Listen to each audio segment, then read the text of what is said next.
Assalamu alaikum, урматтуу көрүүчүлөрүm, кадырман угуучуларым. Сиздер менен кайрадан көрүшүп жатканыма абдан кубанычтамын. Биздин каналга куш келипсиздер. Адам баласынын жашоосу дайым эле бир калыпты өтпөйт эмеспи? Кээде тагдыр бизди күтүүсүз сыноолорго салып, эң жакын деген адамдарыбыздын ким экенин далилдеп коет.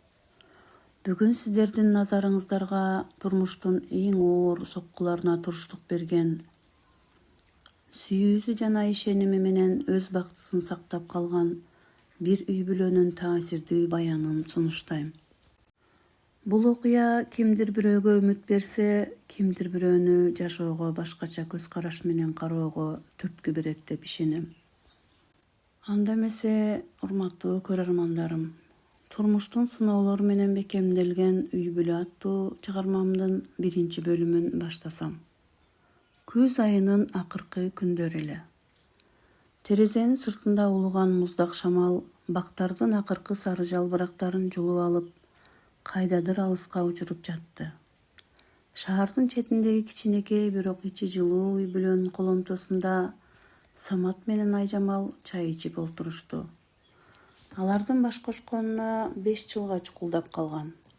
Ортодо Ширин кызы Арукенин күлкүсү бул үйдүн куту эле. Самат өмүрлүк жарынын ойлуу, бир аз чарчаңкы жүзүн карап, анын колун жылуу алаканына алды. Айжамал, эмнени ойлоп турасың? Акыркы күндөрү бир нерсеге тынчсызданып жаткандайсың. Айжамал болсо терең үшкүрүнүп, жүрөгүндөгү кооптонууну жолдошуна айтуудан коркуп жаткан эле. Анткени Самат акыркы айларда жумушунда катуу кыйналып, жаңы ачкан чакан бизнеси карызга батып бараткан. Самат баары жакшы болот деп үмүттөнөм. Бирок бүгүн дагы тигил кишилер чалышты. Аны уккан Самат жүрөгү сыздап кетти. Эркек катары үй бүлөсү мындай коркунучка жеткирип алганына ичинен кыжаалат болуп жатты. Бирок ал сыртынан сыр бербей жубайын кучактап, "Жок алтыным, мен тирүү турганда силерди көчөдө калтырбайм. Бир жолун табам. Кудай биз менен" деп айтты. Адам баласы келечекти алдын ала көрө албайт эмеспи? Саматтын бул сөздөрү анын жашоосундагы эң оор сыноолордун босогосунда тургандагы акыркы бейпил мүнөттөр эле. Ошол эле күнү түн ортосунда Саматтын телефону чырылдады. Чалган адам жумуштагы өнөктөш эле. Самат телефонду кулагына коеру менен теги тараптан өртө жүрүүчү унаалардын сиренасынын үнү жана кыйкырыктар угулду. "Самат, тезирээк кел, склад өрттөнүп жатат. Баардык товар, биздин бүт өмүрүбүз күйүп кетти" деген үндөр угулду. Саматтын колунан телефон түшүп кетти. Денеси муздап, көзү караңгылашты. Артында турган Айжамал баарын угуп жетишкен эле. Алар ошол замат кийинип окуя болгон жерге жөнөштү. Алар жетип барганда Саматтын бүтүндөй үмүтү, алган насыялары, келечекке койгон пландары баары жалын болуп асманга, көккө көтөрүлгөн эле. Жалындап кызыл шоуласы Айжамал менен Саматтын жашка толгон көздөрүнө чагылышып турду. Самат тизелеп отура калды. Ал бүт дүйнөсү кыйрагандай сезилди. Саматты карыз гана эмес, алдыда чоң кылмыш иши жана жоопкерчилик күтүп турганын экөө тең түшүнүштү. Эртеси күнү шаардык полиция бөлүмүндө сурак башталды. Өрт кокусунан чыккан эмес, кимдир бирөө өрттөгөн деген шек бар эле. Эң жаманы, бүткүл күнөө Саматтын өнөктөшүнүн качып кеткенинен улам жалгыз Саматка жүктөлүп жатты. Айжамал үйдө жалгыз калган. Телефон тынбай чырылдайт. Кээ бирлери акчаларын талап кылса, кээ бирлери күйөөң алдамчы деп тилдеп жатышты. Ошондо Айжамалдын төркүнү жада калса, эң жакын деген достору, эң жакын деген адамдары алардан жүзүн буруп кетишти. Айжамалдын апасы чалып, "Кызым, мен сага айттым беле, ошол жигитке тийбе" деп Мына эми сени карызга батырып өзү түрмөгө кетет. Кызыңды ал дагы үйгө келе бер. Ажыраш муну менен деп кыйкырды. Бирок Айжамал апасынын сөзүн аягына чейин уккан жок. Ал телефонду өчүрдү да ыйлап жаткан кызы Арукени бооруна кысты. Жок, мен Саматты таштабайм. Биз убада бергенбиз. Кайгыда да, кубанычта да бир болобуз дегенбиз деп шыбырады.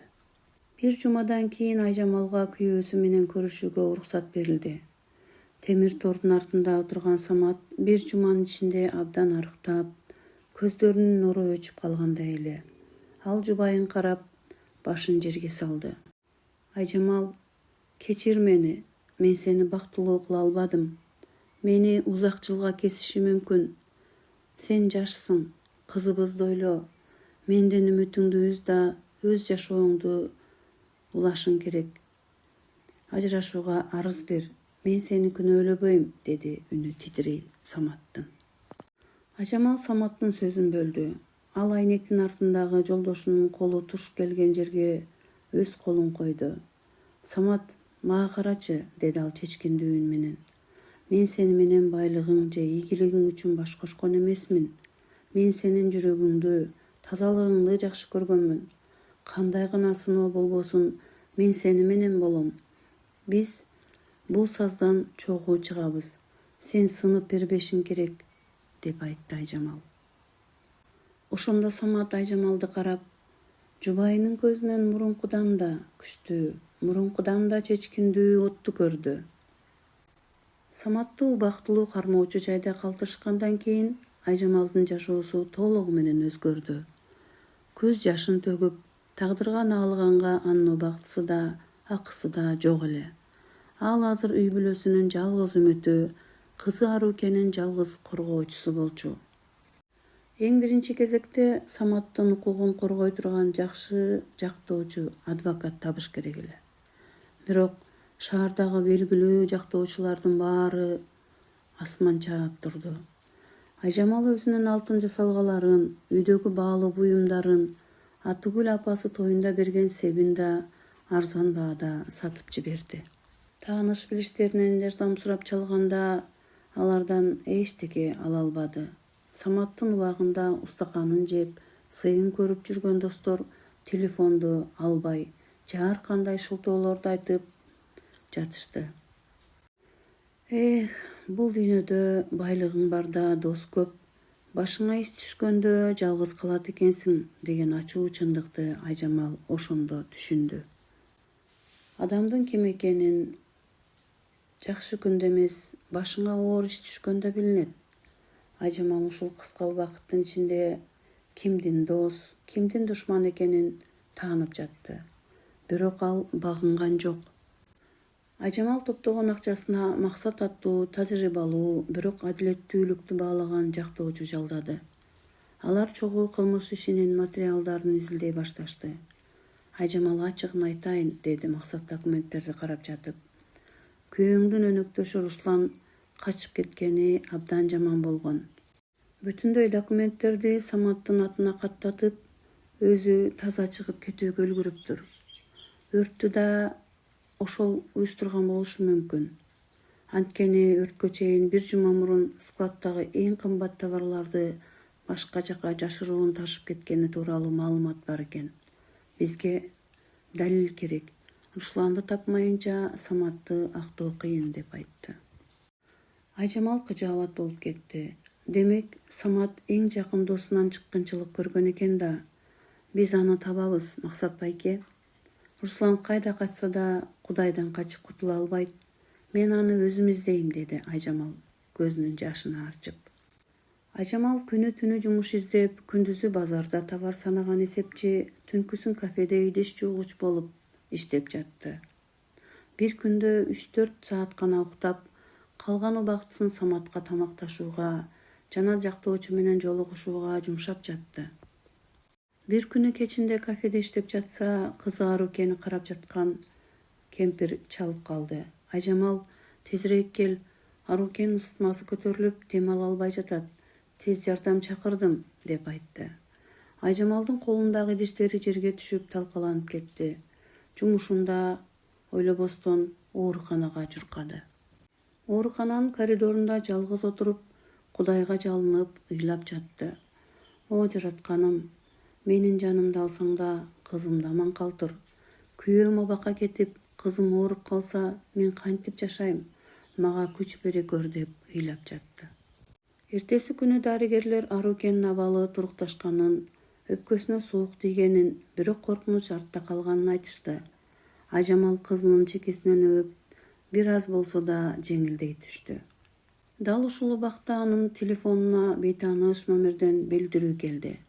Билдирүүдө мындай деп жазылган эле: Ажамал, мен Русландын кайда экенин билем.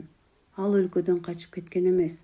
Ал шаардын четиндеги айылдардын биринде жашынып жүрөт. Күйөөңдүн күнөөсү жок экенин билем. Саматты аяйм. Сага анын дарегин жиберемин. Бирок менин атымды эч ким билбесин. Ажамалдын көздөрү чоң ачылып, бул алардын жашоосундагы караңгылыкты жарып кирген алгачкы үмүт шооласы эле. Кадырман катталуучуларым, урматтуу угармандарым, ушуну менен турмуштун сыноолору менен бекемделген үй бүлө аттуу чыгармамдын 1-бөлүмүн аяктады. Кийинки бөлүмдө жолугушканча баарыңыздар сак саламатта болуңуздар.